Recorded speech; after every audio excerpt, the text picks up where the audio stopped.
Sa kalangitan, maraming kidlat ang nagtipon-tipon. Sinabi ni Guro Copper kay Suhan, ito na ba ang sentro ng enerhiya ang hanging kidlat? Kahit ako, ngayon ko lang ito nasaksihan. Pero, binata, sigurado ka bang hahayaan mong pumasok si Ahas Dragon sa buong iyan ng enerhiya? Bumiti si Suhan ng may pag-aalala, paano naman iyon posible? Sa ganitong tindi ng pinsala, si Ahas Dragon baka sa pagpasok pa lang ay maging isang tumpok na lang ng sung na karne na amoy barbeke. Pagkatapos, agad niyang ipinatawag si Ahas Dragon at sinabi rito, kaibigan, tiyak alam mo na ang dapat gawin, hindi ba?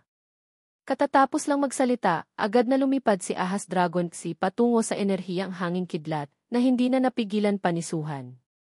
Ahas Dragon nababaliw ka na ba? Ang buo ng enerhiyang iyan, kahit na ang isang halimaw na uri ay hindi makakayanan. Inilagay ni Guro Copper ang kamay sa balikat ng kanyang estudyante para pakalmahin ito, huminahon ka. Lahat ng alagang halimaw ay may kakayahang makaramdam ng panganib na higit pa sa tao. Hindi sila magpapakamatay. Isang malakas na ugong ang umalinggaw-ngaw. Umungal si Ahas Dragon na ikinagulat ni Suhan at Guro Copper. Sumigaw si Suhan, Ahas Dragon Ahas Dragon Pagkatapos uminom ng gamot, nagkaroon si Ahas Dragon ng kakayahang sumipsip ng enerhiya ang hanging kidlat.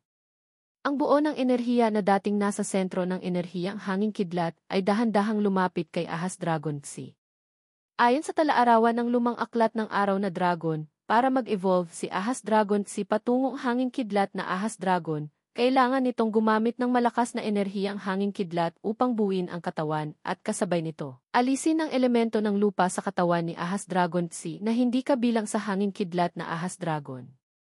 Hindi lang inaasahan ni Suhan na ang isang simpleng tala sa lumang aklat ng araw na dragon ay magiging ganito katindi at kasakit sa katotohanan. Ang paghubog sa katawan ay direktang paggamit ng enerhiya ang hanging kidlat upang wasakin ang katawan ni Ahas Dragon na nagdulot ng pagkasunog nito at pagbagsak.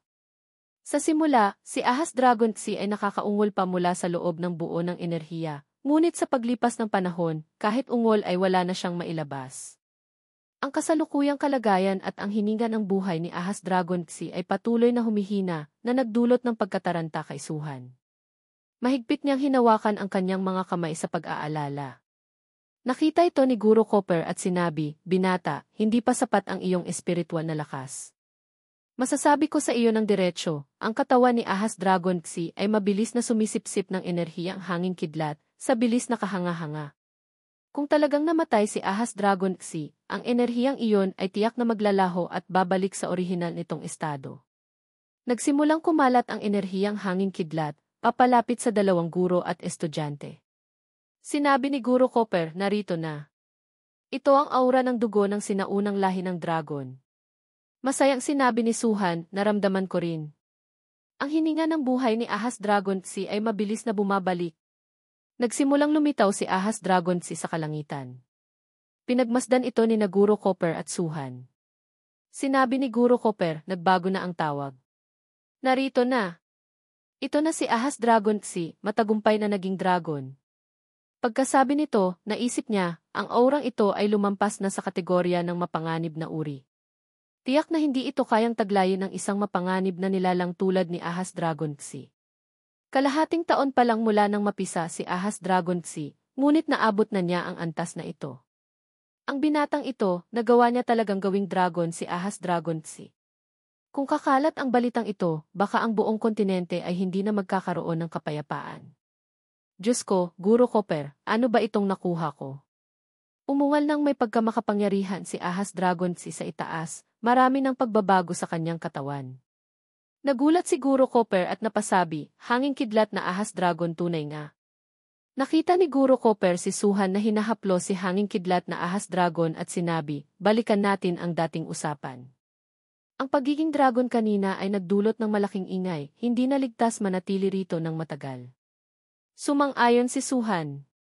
Ayon sa sinabi ni Guro Copper, dali-daling itinago ni Suhan si hanging kidlat na Ahas Dragon sa loob ng kanyang selyo ng halimaw.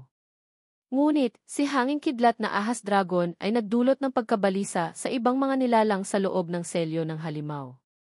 Para sa kanila, ang aura ni hanging kidlat na Ahas Dragon ngayon ay masyadong banyaga, para bang may isang estranghero na pumasok sa kanilang tahanan na may napakalakas at nakakatakot na aura na nagpanginig sa ibang mga nilalang.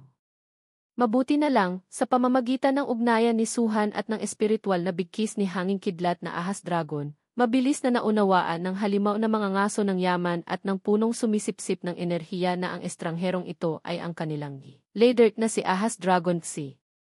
Muling nag-ingay ang mga ito, tinatanong si Suhan at si Hanging Kidlat na Ahas Dragon kung ano ang nangyari.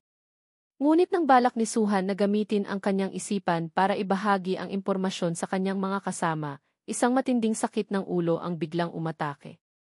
Halos mabasag ang ulo ni Suhan. Niyakap niya ang kanyang ulo sa sakit, at ang buong mukha niya ay naglabas ng ginintuang liwanag. Natarantang sinabi ni Guro Copper, patay na. Ito ang baliktama ng espiritual na enerhiya. Ang pagbabagong anyo ni Ahas Dragon Xi patungong Hanging Kidlat na Ahas Dragon ay katumbas ng direktang pagtalon mula sa mapanganib na uri patungo sa halimaw na uri. Ang baliktama ng espiritual na enerhiyang ito baka nasa mataas na antas ng index.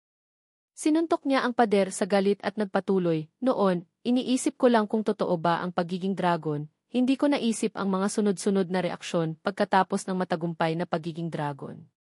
Huwag sanang maging hangal ang binatang ito. Sa dagat ng kamalayan sa isipan ni Suhan, nagsimula ang isang espiritual na bagyo na nagpaalon sa buong dagat. Nang si Suhan ay nagtataka kung talagang magiging hangal na siya, natuklasan niyang biglang lumitaw sa kanyang kamay ang lumang aklat ng araw na dragon.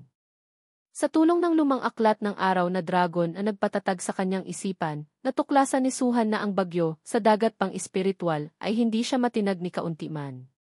Sa halip, ang kanyang isipan ay nagsimulang sumipsip nito ng mabilis. Mabilis siyang nakabreakthrough mula sa huling yugto ng mataas na antas ng tagapagsanay patungo sa mataas na antas ng baguhang tagapagsanay, paunang yugto, gitnang yugto, huling yugto. Kasabay ng pagtaas ng kanyang espiritual na lakas, mas maraming nilalaman ang na-unlock sa lumang aklat ng araw na dragon. Ang dami ng na-unlock ngayon ay halos higit pa sa mga naunang na-unlock. Ang ikinagulat ni Suhan ay kasama rito ang ebolusyon ng isang unggoy na bumibiyak ng lupa, isang superior na halimaw na uri, patungong unggoy dragon na bumibiyak ng lupa, isang superior na bangungot na uri na nagiging isang landas ng dragon. Ang mga materyales para sa ritual ng pagiging dragon ay sapat na para manindig ang kanyang balahibo, ngunit nagbigay din ito ng bagong direksyon sa kanyang plano ng pagpapalakas. Siyempre, sa pamamagitan ng pagsasanay na ito, lalong lumalim ang pangunawa ni Suhan kay Hanging Kidlat na Ahas Dragon. Tatlong uri sina Ahas Dragon Xi, masamang dragon ng lupa, at Hanging Kidlat na Ahas Dragon. Apat na elemento, hangin, kidlat, masama, dragon, at ang elementong masama at dragon ay magkapatong. 5 uri ng kasanayan ng 2 malalaking uri ay nakatanggap ng iba't ibang pagpapalakas. Ang dating ininom na damo ng pagbabagong anyong halimaw tubig na nagpagising sa sistema ng halimaw tubig at pagsupil ng halimaw tubig, kasama ang malaking pagtaas mula sa prutas ng makapangyarihang lakas, ay perpektong namana. Ang mas nakakatuwa pa, ang ebolusyong ito ay direktang nagbigay kay Hanging Kidlat na Ahas Dragon ng 2 kasanayan sa elemento ng Hangin Dragon, Ukit Kidlat. Maaaring magpagaling ng sariling pinsala sa pamamagitan ng pagpapadaloy ng kidlat sa katawan, at kasabay nito ay makabuo ng isang panlabas na depensang kidlat na may napakahusay na epekto. Sayaw ng pilak na ahas, ito ay isang bihirang kasanayan ng lahi ng elementong kidlat, maliban kung likas na taglay, napakahirap sanain. Sa pagpapataas ng bilis, makakakuha ito ng nakakatakot na kakayahang umiwas. Pagkatapos ma-master, maaari itong maglabas ng isang napakalaking lambat ng kuryente na may kontrol at kakayahang umatake at dumepensa. Paglipad sa himpapawid, ito ang pinakaipinagmamalaking kasanayan sa paglipad ni Hanging Kidlat na Ahas Dragon na may napakaliit na pagkonsumo ng enerhiya, parang isda sa tubig.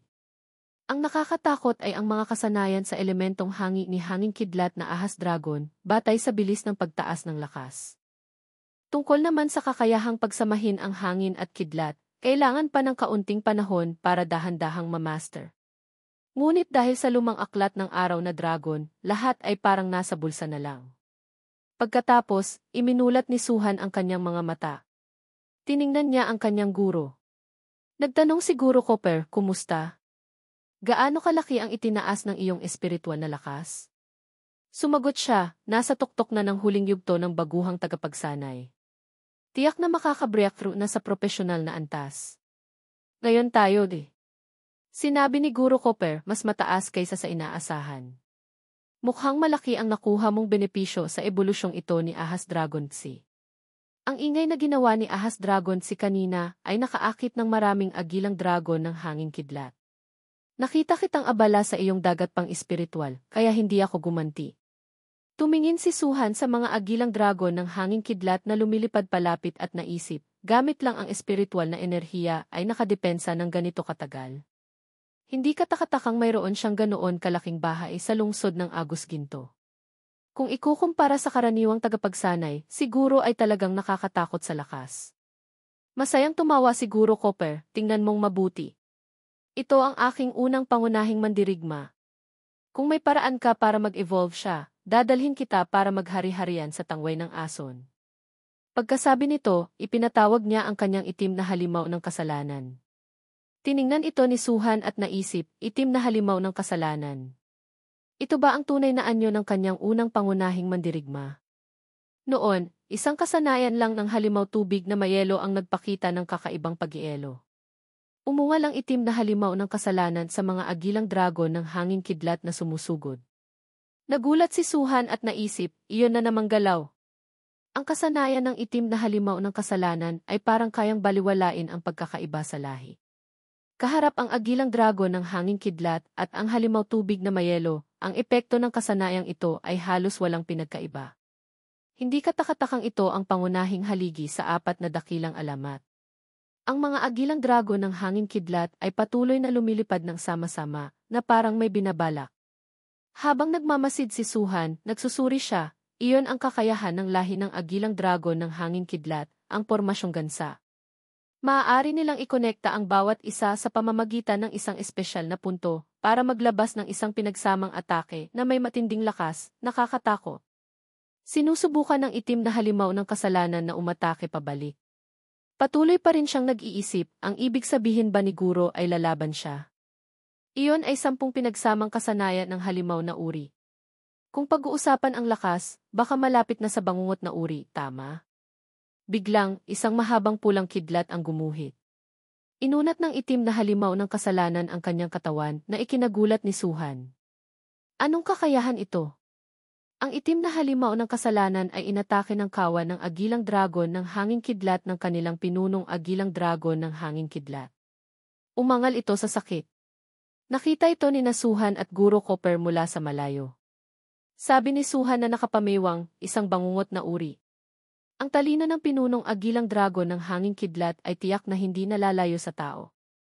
Sa isang ataking iyon, siguradong wala na silang ganang umatake pa.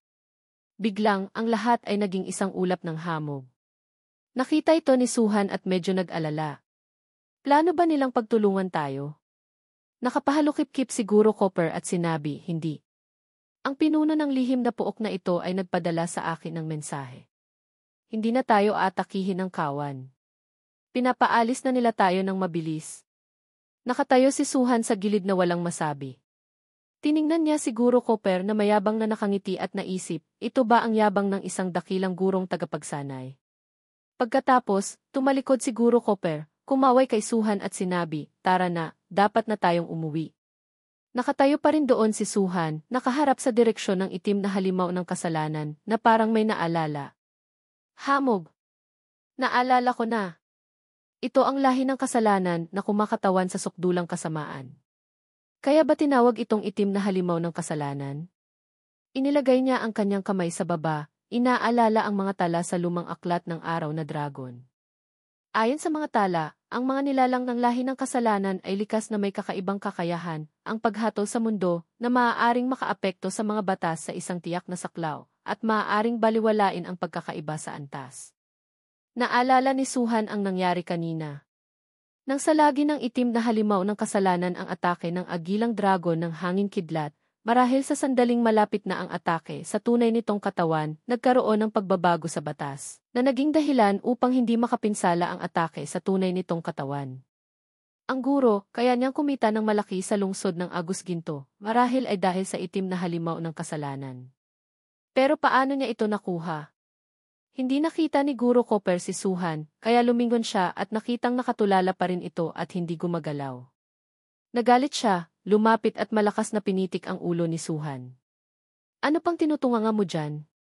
Umuwi na tayo. Sigaw niya, pagkatapos ay tumalikod at naunang naglakad. Hinimas ni Suhan ang kanyang ulo na may bukol. Pagka-uwi sa mansyon sa lungsod ng Agus Ginto, bumalik si Suhan sa kanyang pang-araw-araw na pagsasanay ng mga alagang hayop sa villa. Nakatayo siya sa tabi ng kanyang dragon, itinuturo ang isang bato, inuutusang atakihin iyon. Lalo na si hanging kidlat na ahas dragon na kararating lang mula sa pagiging dragon. Hinaplos ni Suhan ang ulo ni ahas dragon bilang papuri. Yumuko si ahas dragon, masaya sa papuri ni Suhan. Ngunit ito naman ang nagpahirap kay Kristal na batong nakaupong dragon na kasama sa pagsasanay. Kahit na ang batang ito, sa ilalim ng pangangalaga ni Suhan, ay opisyal nang pumasok sa huling yugto ng paglaki, naging isang nilalang na maihaba na 4 na metro, taas na higit sa 2 metro, at buong katawan na nababalutan ng malaking kaliskis na kristal na bato, hindi pa rin ito makayanan ang pang-aabuso ni hanging kidlat na ahas dragon. Ngunit wala namang magagawa. Ang halimaw na mga ngaso ng yaman, ang punong sumisipsip ng enerhiya, at si Maki ng liwanag dilim ay hindi naman magagaling sa labanan, sila ay parang suporta lang na nakatingin. Kaya ang karaniwang eksena araw-araw ay si ahas dragon na inaabuso si kristal na batong nakaupong dragon, habang si Maki ng liwanag dilim ay yakap si halimaw na mga ngaso ng yaman, nakasandal sa ilalim ng punong sumisipsip ng enerhiya. Pinapanood si kristal na batong nakaupong dragon na bugbog sarado. Talagang kaawa-awa, ngunit ang lakas ni kristal na batong nakaupong dragon ay mabilis namang umuunlad. Bawat bugbog na inaabot niya sa mukha ay dagdag na 10 puntos sa kanyang karanasan. Nakakayanan na niya ang 3 segundo at patungo na sa direksyon ng pagkayang tumagal ng 10 segundo. Siguro Copper naman ay walang tigil sa paglabas-masok, tinatapos ang mga atas mula sa kapisanan ng mga tagapagsanay. Nangungolekta siya ng mga materyales para sa pagiging dragon ni Elong Kristal na Dragon Leon. Sinamahan din ni Suhan si Mayordomo Lee sa bahay subasta ng lungsod ng Agus Ginto para tulungang bilhin ang isang pangunahing materyal para kay Guro. Kahit malaki ang nagastos, sino ba naman ang makakapagsabi kay dakilang Guro Copper na mayaman? Pagkatapos mabili, niyakap niya ang kahon ng materyales na maingat na binalot sa tela. Iniisip ang imahe ni dakilang Guro Copper na nakapahalukip-kip at nakangiti. Nakaupo si Suhan sa kanyang silid, nakasandal sa headboard ng kama, katabi si halimaw na mga ngaso ng yaman na kumakain ng ice cream. Medyo nagdududa si Suhan, "Hoy, 3 sunod-sunod na iyan ang kinain mo. Pinaghihinalaan kitang niloloko mo ako. Anong sinasabi mong hindi mo mabubuksan ang tawag ng imbakan ng yaman kung hindi ka kakain ng ice cream?" Walang pakialam si halimaw na mga ngaso ng yaman, tumalikod at nagpatuloy sa pagkain ng ice cream, na ikinainis ni Suhan. "Hoy!" Dahil wala siyang magawa, lumapit si Suhan at tinakot ito, na namutla si halimaw na mga ngaso ng yaman. "Mahilig ka palang kumain, mas mabuti pang ilagay kita sa nagielong imbakan ni Guro. Nasa -80 grados lang naman iyon. Hanggang sa matutunan mo na ang bagong kasanayan." Ang kasanayang tawag ng imbakan ng yaman, mula nang maging dragon si halimaw na mga ngaso ng yaman at matutunan ito, hindi pa nasusubukan ni Suhan.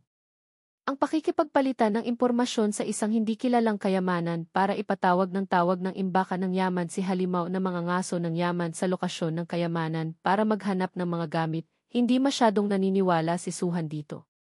Ngunit ngayon, halos 1 buwan na ang nakalipas mula nang bumalik sina Suhan at ang kanyang guro mula sa dominyo ng hanging kidlat. Nakaupo siya sa harap ng mga materyales, napabuntong hininga. Ang huling materyal para sa pagiging dragon ni Elong Kristal na Dragon Leon, ang mata ng sukdulang yelong sinaunang lobo, ay wala pa ring bakas. Nakikitang araw-araw na nagpapagal siguro, nagpa siya si Suhan na subukan sa unang pagkakataon ang hindi kapanipaniwalang kasanayan ni halimaw na mga ngaso ng yaman. Umiti siya ng malambing para suyuin ito, ngunit si halimaw na mga ngaso ng yaman ay nagsalita, "Walang 3 kahon ng ice cream, hindi ko bubuksan ang kasanayang ito." Tinaas nito ang mukha at kumaway, na sa bawat pagkakataon ay nagpapagalit kay Suhan. Batay sa ugali ni halimaw na mga ngaso ng yaman, nahulaan ni Suhan na pinaglalaruan siya nito. Ngunit wala siyang magawa, sa ganitong sitwasyon, susubukan na lang niya. Biglang itinaas ni Halimaw na mga ngaso ng yaman ang kamay. Tumingin si Suhan. Nagpakita si Halimaw na mga ngaso ng yaman ng isang maliit at kakaibang ipu-ipo. Hinaplos ni Suhan ang baba, mukhang may puntong A. Itinuro ni Halimaw na mga ngaso ng yaman ang mapa. Humiga si Suhan para tingnan kung saan itinuro ni Halimaw na mga ngaso ng yaman. Kumislap ang kanyang mga mata sa pag-asa. Nahanap na. Ang pag-asang iyon ay agad ding winasak ni Halimaw na mga ngaso ng yaman. Ang ibig mong sabihin, wala rito. Tinanggal mo ang isang lugar. Sumigaw siya sa galit. Maya-maya, hawak niya ang mapa sa isang kamay, at sa kabilang kamay ay isang lubid na nakatali sa isang bloke ng yelo, kung saan nasa loob si Halimaw na mga ngaso ng yaman, tumatakbo patungo kay Guro Copper. Guro! Guro! Nahanap ko na! Si Halimaw na mga ngaso ng yaman na nasa loob ng bloke ng yelo ay hindi tumitigil sa panginginig sa lamig. Inalis ni Guro Copper ang kanyang salamin. Nahanap ang ano? Inilatag ni Suhan ang mapa sa mesa. Dito. Ayon sa pahiwatig ng tawag ng imbakan ng yaman, ang huling material para sa pagiging dragon ni Yelong Kristal na Dragon Leon ay nandito. Hinaplos ni Guro Copper ang baba. Ang lugar na iyon ay isang tiwangwang na rehiyon sa tangway ng Ason. Walang malalaking sentro ng populasyon, ilang mga pamayanan lang na kasing laki ng nayon ang kalat-kalat. Inilagay niya ang kamay sa balikat ni Suhan. At hindi pa katagalan, ang lugar na iyon ay napinsala ng sakuna. Sigurado ka bang ang mata ng sukdulang yelong sinaunang lobo ay lilitaw sa ganoong lugar? Pilit na ngumiti si Suhan, itinuro ang bloke ng yelo. Hindi ako sigurado, tanungin niyo siya. Kung hindi pa rin, i-freeze pa natin siya ng kaunti. Si Halimaw na mga ngaso ng yaman ay nilalamig na at tumutulo na ang sipon at umuubo pa. Medyo naguguluhang tumawa si Guro Copper, hahaha. Ang maggurong sina Suhan at Guro Copper, batay sa marka sa mapa, ay umalis sa lungsod ng Agus Ginto. Nakasakay sa paru-parong panaginip, patuloy nilang ginamit ang kasanayang tawag ng imbakan ng yaman ni Halimaw na mga ngaso ng yaman. Sa wakas, ang marka sa mapa ay nailipat ng kaunti pa Hilaga, lungsod ng Kan. Nakayapak sila sa likod ng paru-parong panaginip, tumitingin sa ibaba. Dati, mayroong isang sinaunang at malaking lungsod doon na mas malaki pa sa lungsod ng Agus Ginto. Sayang nga lang, ilang libong taon na ang nakalipas, sa unang bahagi ng malayong panahon ng kaluwalhatian, ito ay nawasak. Ito ay isang guho na puno ng sinaunang enerhiyang radiation na naging pugad na ngayon ng mga sinaunang at mapanganib na uri ng nilalang. Dahil dito, ang mga guho ng lungsod ng Kan ay naging isang kilalang mapanganib na lugar sa timog kanlurang baybayin ng tangway ng Ason. Kahit ang mga tagapagsanay na nasa antas ng dakilang guro ay hindi basta-basta pumapasok. Mabuti na lang, batay sa pakiramdam ni Halimaw na mga ngaso ng yaman, ang mata ng sukdulang yelong sinaunang lobo ay hindi nasa sentro ng mga guho ng lungsod ng Kan, kundi nasa hangganan ng mga guho at ng mga pamayanan. Sumigaw si Halimaw na mga ngaso ng yaman, HH. Sina Suhan at Guro Copper, nakasakay sa paru-parong panaginip ay tumingin sa ibaba. Nagtanong si Suhan, sa ibaba? Bumaba silang dalawa sa lugar na itinuro ni Halimaw na mga ngaso ng yaman. Mula sa kalangitan, iba ang tanawin kumpara sa direktang pagpasok sa mga pamayanan. Kahit si Suhan na maraming pinagdaanan ay hindi makasanayan ang nakikita. Ang dating maaliwalas na pamayanan ay naging wasak, at kahit saan ay may mga itim na bakas ng dugo na hindi alam kung gaano nakatagal tuyo. Ang hangin ay may dalang bahagyang amoy ng dugo. Itinago ni Guro Copper ang paru-parong panaginip sa singsing na suot niya. Alam nilang dalawa na iyon ang amoy ng matagal nang nabubulok na bangkay. Nagmadaling sinabi ni Guro Copper, tara na, huwag mo nang tingnan. Disipulo, inaasahan mo bang sa lugar na pinamumugara ng mga mapanganib na nilalang, may matitira pang bangkay ng tao? Pumikit siya at sinabi, ang mga mapanganib na nilalang, kapag kumain, kahit buto ay wala nang natitira. Pinagpawisan si Suhan. Salamat, Guro. Lumingon si Guro Copper, bastos na bata. Walang kwenta ang pasasalamat mo sa akin. Mag-mature ka na agad. Kailangan ka ng muog ng itim na parol. Nagpatuloy sila sa paghahanap. Karga ni Suhan si Halimaw na mga ngaso ng yaman na itinuturo ang daan. Nagtaka si Suhan, nahanap na. Ipinatawag ni Guro Copper si pulang bituing gutom na lobo. Inutusan niya ito, pulang bituing gutom na lobo, tingnan mo nga. Umaamoy-amoy si pulang bituing gutom na lobo, pagkatapos ay nagsimulang maghukay sa lupa at bato. Kumunot ang noo ni Guro Copper. Talagang may nahanap. Ang lugar na ito ay napakalayo sa mansyon. Ito ba ang tinatawag na tawag ng imbakan ng yaman? Kung talagang nahanap natin ngayon, kailangan nating maging mas mabait sa kanya sa susunod. Masayang sumigaw si halimaw na mga ngaso ng yaman, H. Lumingon si pulang bituing gutom na lobo at umungol. Sumandaw si Guro Copper. Mukhang dahil natabunan ng mga guho, kaya nakaligtas sa pagkain ng mga mapanganib na nilalang. Pero ano ang kinalaman nito sa mata ng sukdulang yelong sinaunang lobo na hinahanap natin? Umupo si Suhan. May nakita siya. Yellow. Guro, may yellow dito. Muling inutusan ni Guro Copper si pulang bituing gutom na lobo. Nakahukay ito ng isang bloke ng yelo, at sa loob nito ay ang mata ng sukdulang yelong sinaunang lobo. Ngumiti si Guro Copper. Tara na.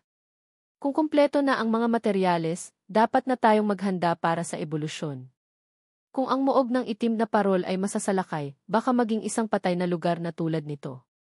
Pagka-uwi sa lungsod ng Agus Ginto, ipinainom ni Suhan ang gamot para sa ebolusyon kay Yelong Kristal na Dragon Leon. Dinala ni Guro ang lahat ng pangunahing materyales para hanapin ang lugar para sa pagiging dragon ni Yelong Kristal na Dragon Leon kasama ang tamang pagkakataon para simulan ang ritual. Si Suhan naman, inutusan ni Guro Copper na gawin ang isang mahalagang bagay. Umiti si Suhan. Si Ahas Dragon Xi, nakararating lang mula sa pagiging hanging kidlat na Ahas Dragon, bagamat matagal nang nagsasanay sa mansyon, kasama si Kristal na batong nakaupong dragon. Ang lakas sa pakikipaglaban ng isang alagang halimaw ay makukuha lamang sa tunay na labanan. Sa mungkahi ni Guro Copper, nagpanggap si Suhan bilang si Ginoong Huang at pumasok sa entablado ng kasanayan ng lungsod ng Agus Ginto. Nagpalit siya ng bagong damit, nagsuot ng maliit na maskara, at kasama si hanging kidlat na Ahas Dragon, sila ay pumunta. Ngunit ito ang nagpahirap sa mga kakumpetensya sa antas ng baguhang tagapagsanay sa entablado ng kasanayan. Maliban sa ilang unang laban kung saan dahil sa hindi pa sanay sa kasanayan, natalo si Suhan at si hanging kidlat na Ahas Dragon, nanalo sila ng 12 sunod-sunod na beses. Napagkamalan pa silang tagapagsanay na nasa antas ng dakilang guro na pumunta sa lugar ng mga baguhan para magsanay ng bagong alagang halimaw. Walang sinuman ang makakapagsabi na si Ginoong Huang na nakamaskara sa harap nila ay hindi pa umaabot ng 2 taon bilang tagapagsanay. At si hanging kidlat na Ahas Dragon na hawak niya ay nagmula sa isang ordinaryong ahas unikornyo na unti-unting nag-evolve. Sa mansyon ni Guro Copper, pinaalalahanan ni Mayordomo Lee si Suhan, nanalo ka na ng 12 laro. Kung lalaban ka pa, hindi na gaanong malaki ang espasyo para sa pag-anga. Ayon sa sinabi ng matandang amo, kapag lumampas sa 12 sunod-sunod na panalo, baka mapansin ka ng kapisanan ng mga tagapagsanay na hindi magiging mabuti para sa iyo. Nakaupo si Suhan sa tapat. Jitsen, kamakailan, inipon ko ang aking lakas at gumawa ng ilang bagong gamot. Baka makatulong ito para mapataas ng kaunti ang lakas ng mga tagapagsanay ng muog ng itim na parol. Sinabi ni Mayordomo Lee, Munting Han, sa totoo lang, noong una, hindi kita masyadong pinahahalagahan. Dahil kulang ka ng kaunting pagiging walang awa na taglay ni Munting Lito. Sa mundo ng mga tagapagsanay, iyon ay pangunahing kailangan para mabuhay. Ibinaba niya ang papel at tumayo. Pero ngayon, inaamin kong tama ang matandang amo. Kumpara kay Munting Lito noon, mas karapat-dapat kang maging pinuno, maging tagapagmana ng matandang amo. Ngumiti si Mayordomo Lee. Mas marami kang katangian ng isang pinuno kaysa sa kanya. Nagulat si Suhan. Ha! Kinaway niya ang kamay. Mayordomo Lee, kahit ganyan ang sinabi mo, kanina, yung gintong barya na natalo mo, walang bawas ni isa. Malakas na tumawa si Mayordomo Lee.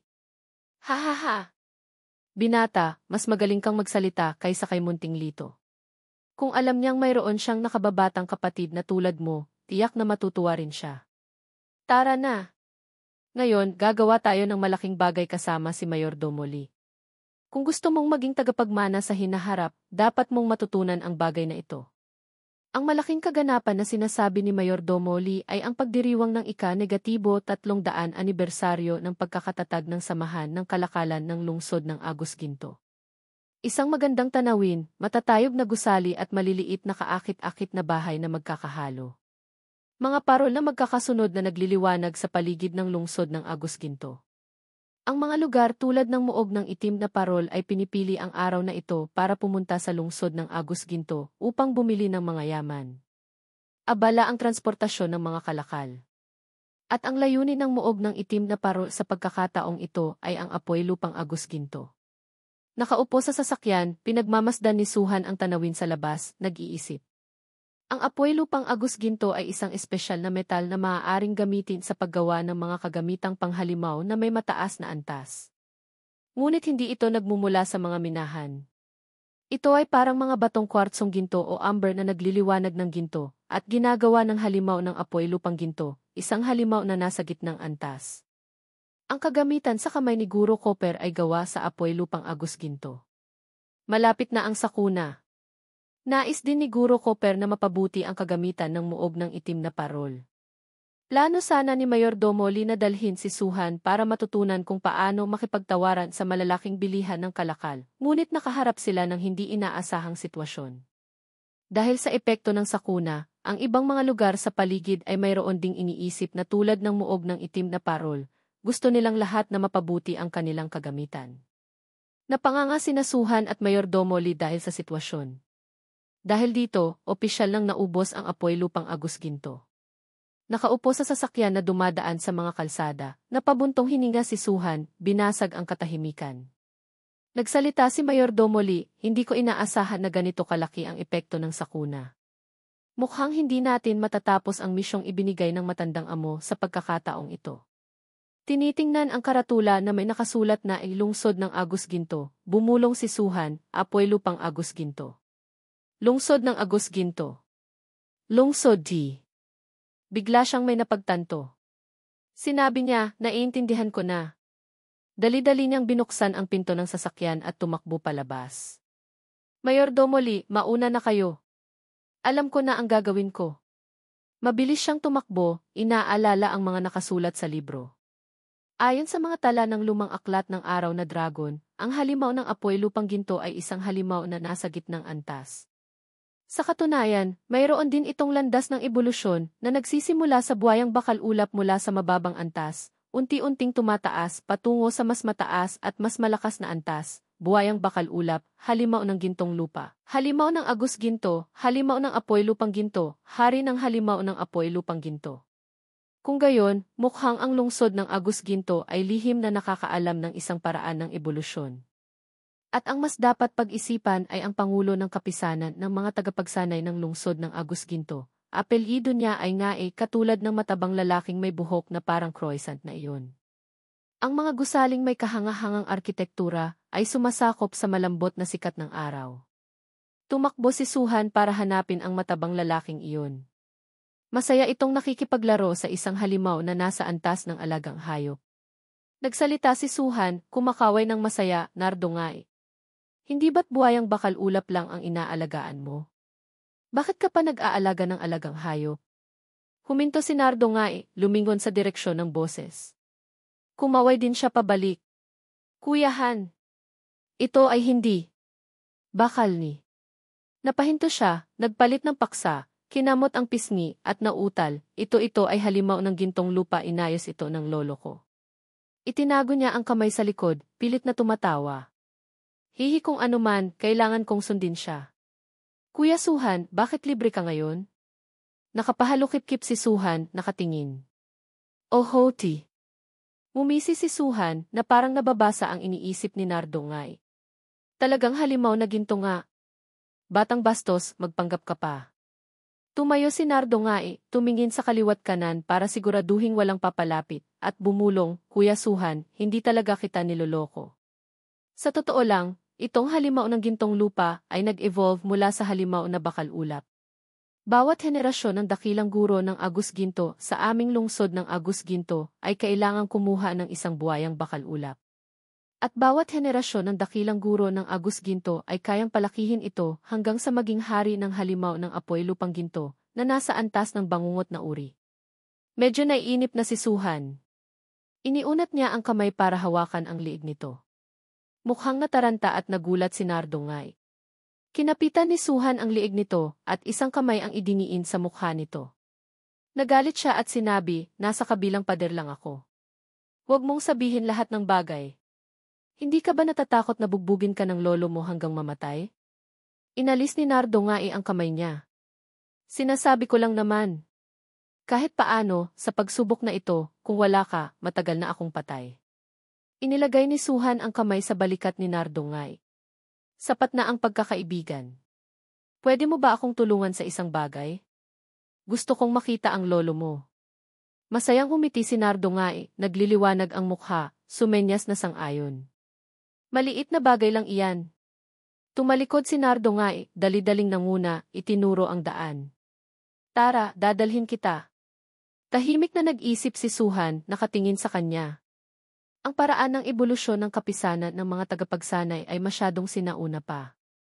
Sa lumang aklat ng araw na dragon, mayroong hindi bababa sa 4 na uri ng ritual ng ebolusyon. Ang batang ito ay napakabait, baka makahanap ako ng pagkakataon para tulungan siya ng kaunti. Ang elevator ay huminto sa palapag na kailangan nila.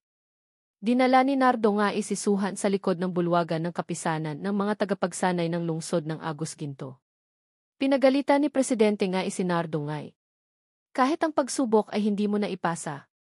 Hinampas niya ang ulo ni Nardongay sa mesa, sumisigaw, at naglakas loob ka pang pumunta sa akin, bata ka. Ang mukha ni Nardongay ay bumaon sa mesa, na nagkaroon ng mga bitak. Itinuro niya ang likuran. Hindi ako ang gustong makipagkita sa iyo, siya. Si Kuya Suhan. Nasaksihan ito ni Suhan, medyo nailang. Nag-isip si Presidente nga ang mukha niya ay puno ng bagsik. Sinabi niya, Suhan, ang disipulo ng batang siguro Copper. Ang pagsubok mo noon, siya ang naggarantiya para sa iyo. Kuminang ang kanyang mga mata, nagbabanta. Ano, nahulaan mong may relasyon sa akin ang batang ito, kaya sinadya mong lumapit sa kanya, ha? Ang anino ng lalaking ito ay napakalaki, tinatakpan ang katawan ni Suhan. Sumagot si Suhan, Presidente, nag-aalala kayo. Batay sa relasyon ninyo ni Guro, ang pagbili ng muog ng itim na paro ng apoy lupang Agus Ginto ay hindi dapat mahirap. Kayo ang gustong makipagkita sa akin, tama? Natahimik si Presidente nga medyo nagulat sa sinabi niya.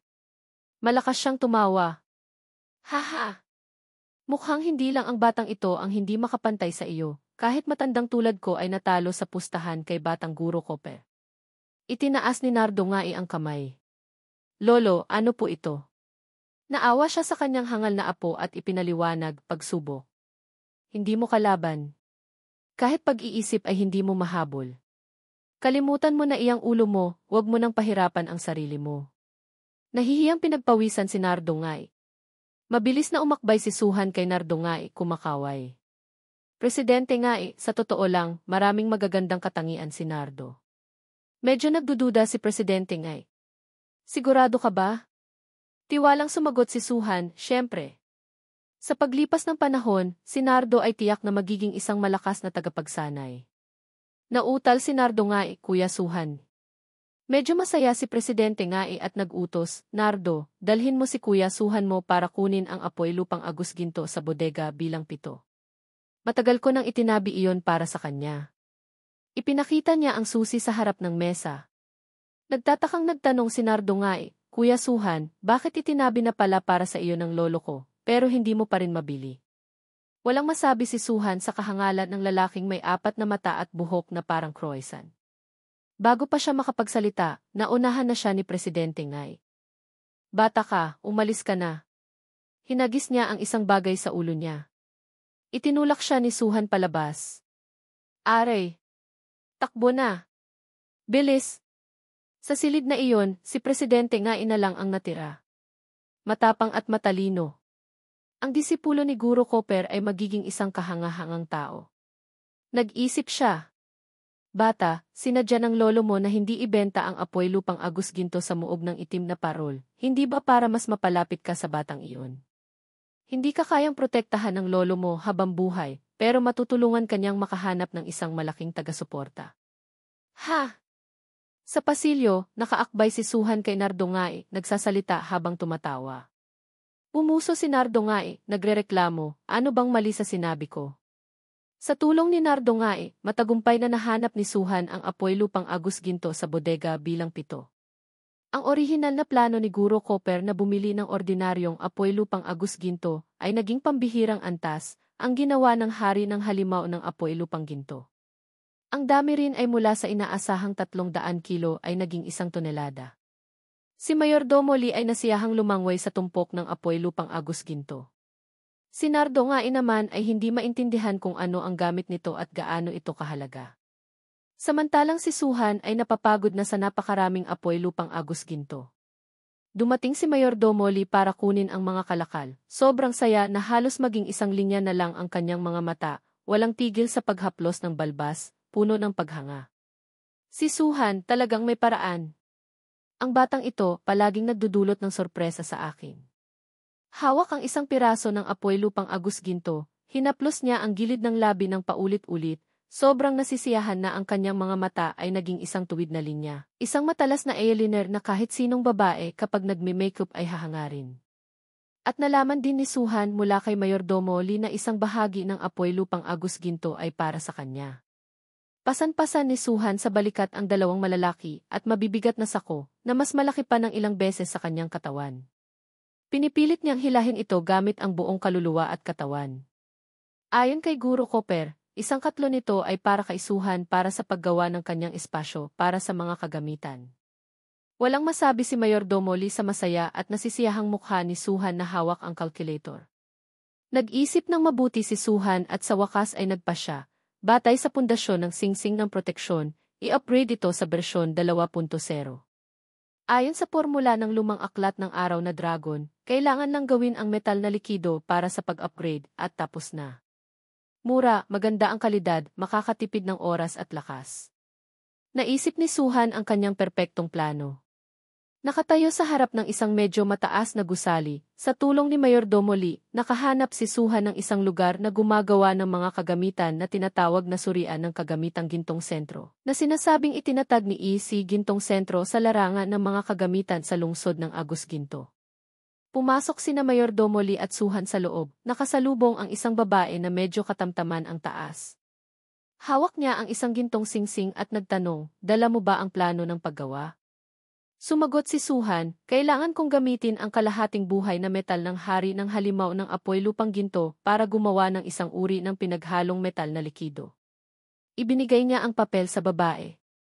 Inabot ito ng babae, nag-isip ng malalim, nakatuon sa nakasulat sa papel. Alexanti. Sumigaw siya, Desi. Kalokohan. Anong klaseng plano ito ng paggawa ng kagamitan? Hawak ang manuskrito, masasabing drawing lang ng bata iyan.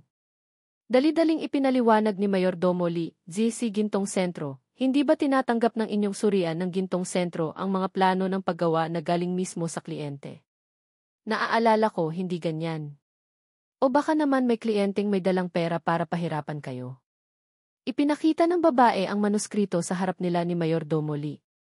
Ang pagtunaw ng kalahating buhay na metal ng hari ng halimaw ng apoy lupang ginto ay nangangailangan ng pinakamataas na antas ng pugon, ngunit ang huling produkto ay isang putik na likido na puno ng panganib na sumabog. Pinaghihinalaan ko kayong ipinadala ng kalaban para pasabugin ang pugon. Mukhang naintindihan ni Suhan ang punto ng babae. Nagulat siya, hindi pa nakakasagot, nagdagdag pa ang babae. Kung ipipilit ninyong subukan ang planong ito, hindi ko kayo matutulungan. Pero, mayroon akong ideyang ito. Yumuko si Suhan para makinig sa pabulong na sinabi nito. Kinuha ni Suhan ang manuskrito, mabilis na tumalikod, iniwan ang babae na nakatayo roon. Inalo ni Mayordomo Lee, muntinghan, ang matandang iyon sa lungsod ng Agus Ginto ay mayroon pa ring ilang pribilehiyo. Tayo di. Bago pa siya matapos, mabilis siyang hinila ni Suhan sa isang sulok, ngumiti ng may katusuhan. Hindi, Mayordomo Lee. Sa tingin ko, maganda ang mungkahi niya. Para maiwasan ang pagkalat ng formula ng pag-upgrade sa lumang aklat ng araw na dragon, naisip ni Suhan na hatiin ang plano ng pag-upgrade. Naghanap si Suhan ng mga materyales na may kaugnayan sa kailangan niya, inilagay ang mga sangkap sa formula sa iba't ibang surian. Ang metal na likido sa surian ng gintong sentro ang pangunahing punto para sa pag-upgrade ng singsing ng proteksyon ng apoy. Ang singsing ng proteksyon ng apoy ay nagliliwanag ng matingkad, isang malakas na enerhiya ang lumalabas. Ang metal na likidong ito ay talagang may panganib na sumabog, ngunit kung kokontrolin lang ng tama ang oras sa paggawa, maiiwasan ito.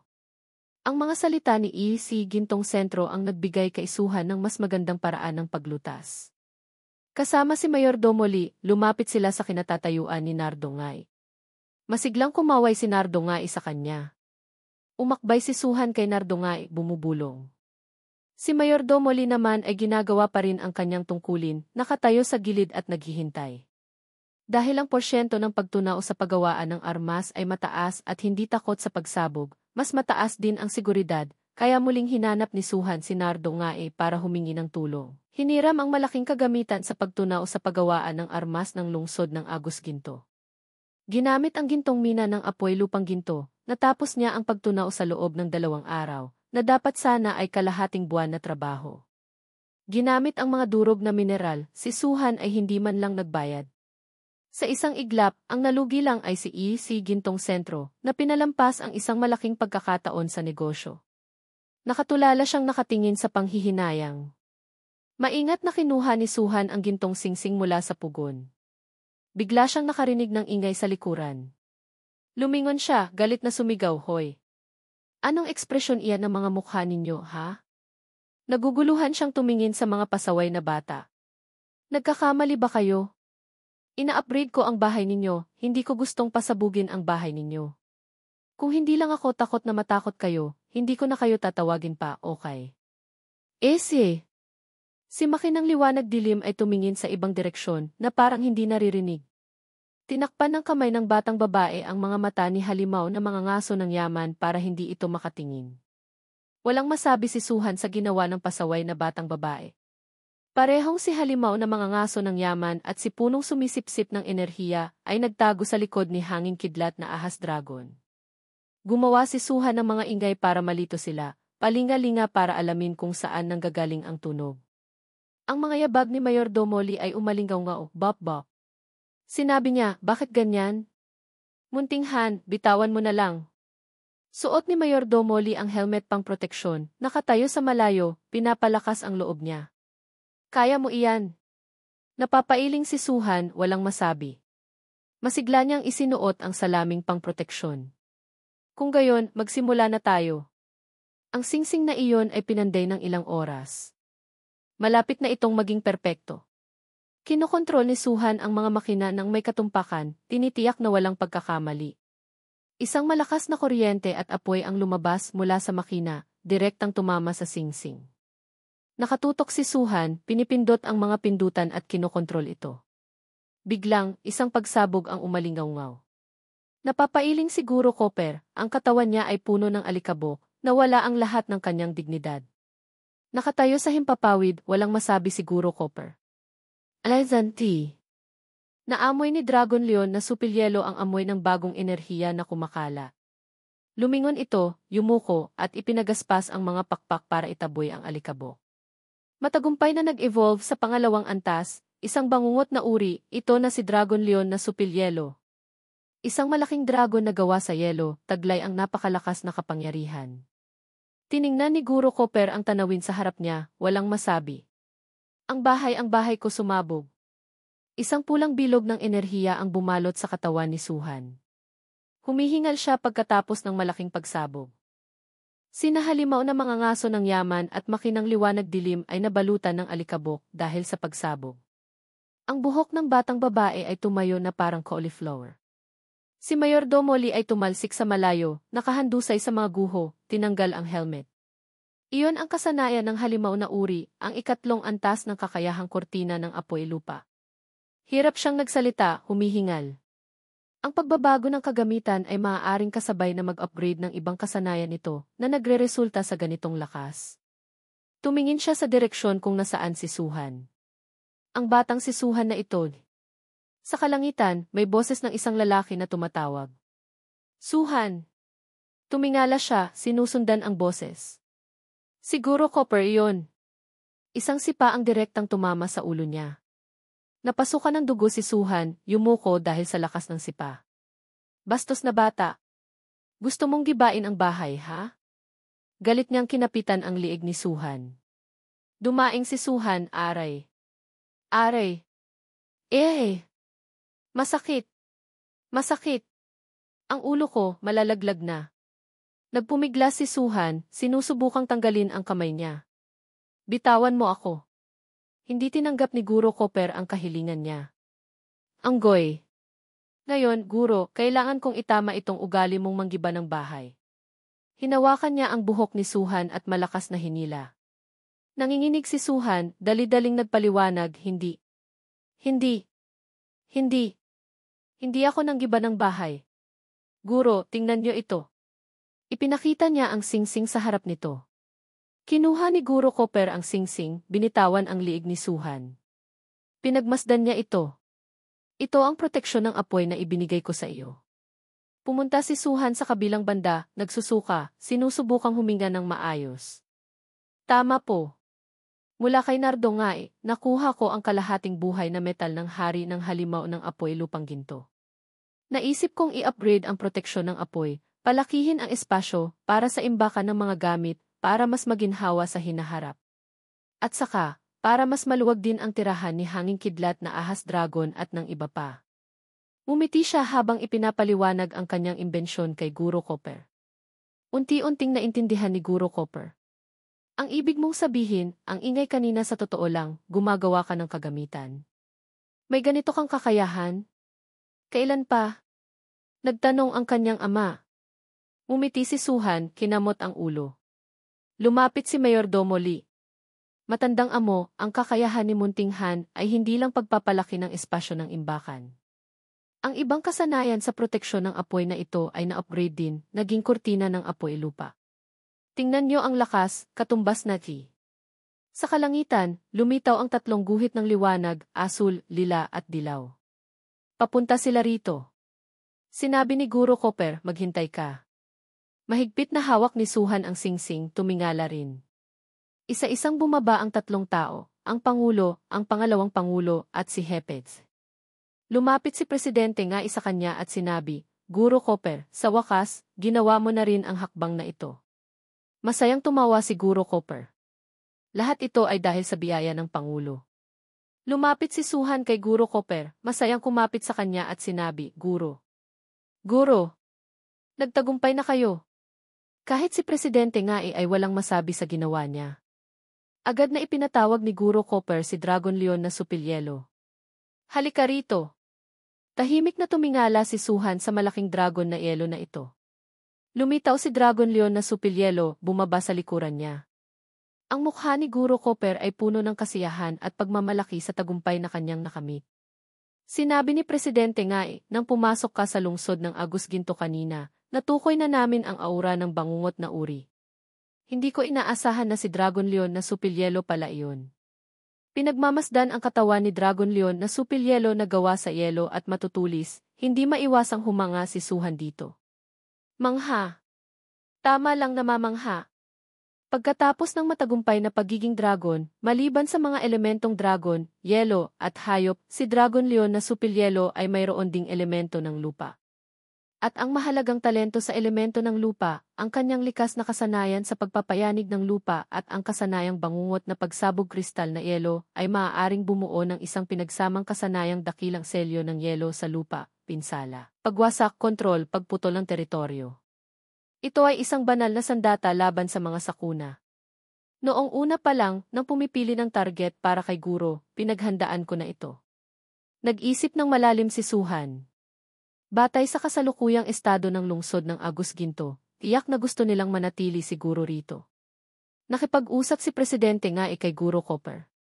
Guro Copper, narito ako, kumakatawan sa kapisanan ng mga tagapagsanay ng lungsod ng Agus Ginto, bilang honoraryong Pangulo ng Kapisanan ng mga tagapagsanay ng lungsod ng Agus Ginto, tatamasahin mo ang pinakamataas na pribilehiyo.